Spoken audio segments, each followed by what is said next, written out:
Investigators in DeKalb County are looking into a shootout at a DeKalb County home that left 2 people shot. This happened on Boulder Springs Point.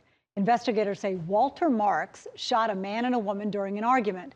Both were taken to the hospital. Marks was arrested and taken to jail.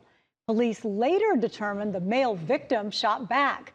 That person wasn't even supposed to have a gun, so he was charged with possession of a firearm by a convicted felon and giving false statements.